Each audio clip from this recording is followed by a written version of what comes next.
Ladies and gentlemen, hey, hi, how you doing? Welcome back to the channel. Thank you so much for stopping by. It is officially launch day for Modern Warfare 3, obviously very exciting in and of itself. And with this, we now have a bunch of new patch notes in regards to the full-on day one update. All the changes made from the beta to launch and some of the other additional updates and changes they've done based on community feedback and whatnot. So we're gonna go over all the notes here today. As we do so, if you enjoy the video, do me a favor, drop a like on it, would be really appreciated. And if you are new to the channel, obviously with launch, I've got so much content coming out for you guys, guides, tips, meta breakdowns, all the upcoming news and updates that'll be right here on a daily basis. So if you want to stay up to date with everything, be sure to hit that subscribe button and turn on those post notifications. But diving right into the initial patch notes here, we've got our MW3 patch notes blog now out. It's time. Modern Warfare 3 is beginning its global launch rollout. If you took a trip to New Zealand like me, you might have already been playing, but initially campaign stability and performance, they've got some updates for this, which is I guess nice to see.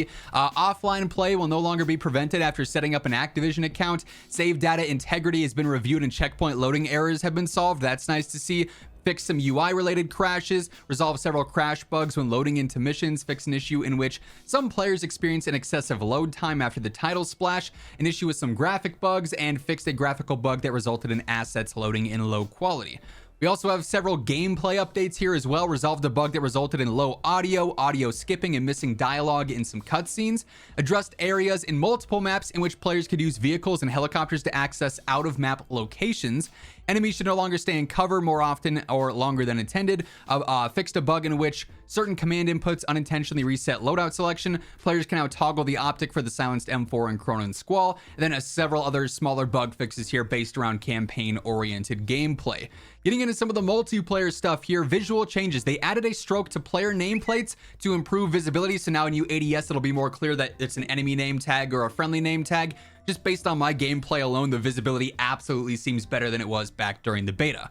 They adjusted the font and the contrast of the score event text on the HUD to be less obstructive, so also just helping out with some visibility there. New features. Added a HUD element that displays the player's current streak after each kill. At the bottom, it tells you you're on your first kill, your 14th kill, whatever your streak is. That's awesome.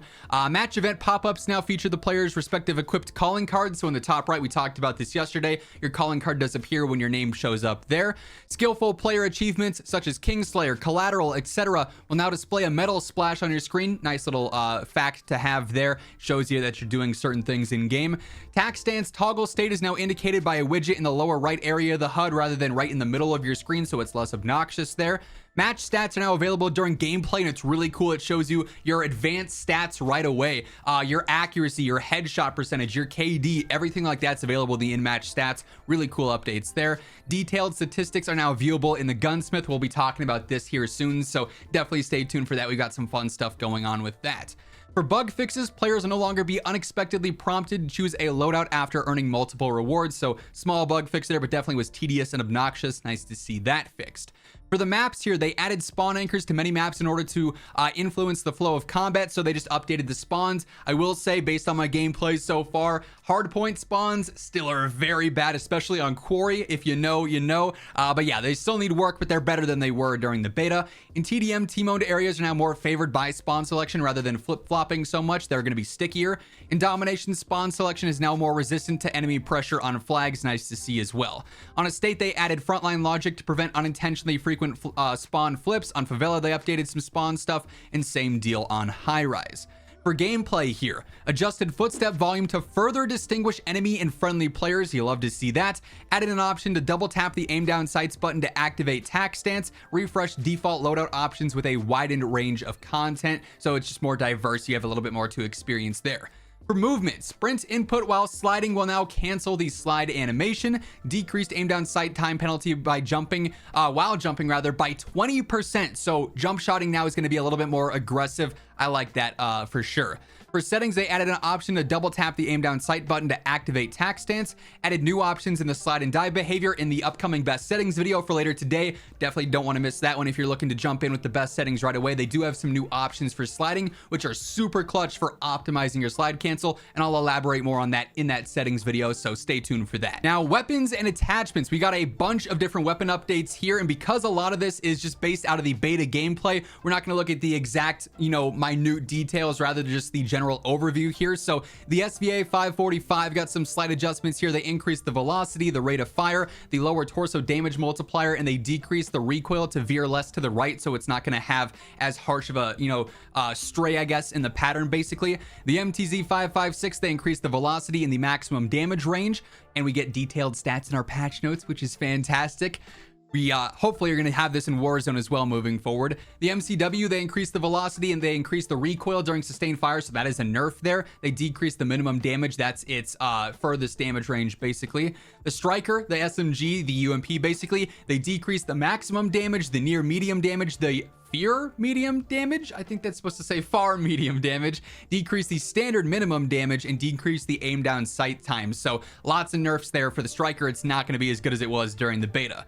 The Holger, they increased the velocity. The Pulemiot, they increased the velocity. They decreased the max damage. The Annihilator Bullpup Kit, they also increased the velocity for that and decreased the rate of fire a decent bit there. On the MTZ Interceptor, they increased the velocity, the hip fire spread, and decreased the ADS time. On the MCW 6.8, they increased the velocity, the hip fire spread, and decreased the ADS time. On the Longbow, they increased the velocity, swapped the full auto crosshair for semi-expected auto crosshair, then increased the flinch when shot by an enemy, increased the hip fire spread as well. Overall, though, it's still going to be crazy good for quick scoping.